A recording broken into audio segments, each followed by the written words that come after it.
Hi friends, ఎలా ఉన్నారు? మీరు ఈ కవిత విన్నారా? ప్రేమను ప్రేమగా ప్రేమతో ప్రేమిస్తే ప్రేమించబడిన ప్రేమ ప్రేమించిన ప్రేమను ప్రేమతో ప్రేమగా ప్రేమిస్తుంది.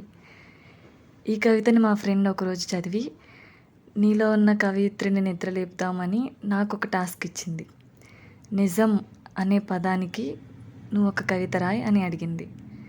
ఓకే, రాద్దాం అని రాసా. ఇప్పుడు ఆ కవిత మీకు చెప్పాలని ఉంది. వింటారా? Okay, let's start. నిజంగా చెప్పే నిజాన్ని నమ్మకుండా నిజం కాని అబద్ధాన్ని విని నిజం అనుకుంటున్నావు. మరి నిజమైన నిజాన్ని నమ్మేదెప్పుడమ్మా? అయినా నేను నిజాన్ని నిర్భయంగా చెప్తున్నా కదా. అదే నిజాన్ని నువ్వెందుకు నిర్భయంగా నమ్మలేకపోతున్నావు? ఒక్కసారి నేను చెబుతున్న నిజాన్ని నిజంలా చూడు. అప్పుడు నేను చెప్పేది నిజమే అని నిజంగా నీకే అర్థమవుతుంది.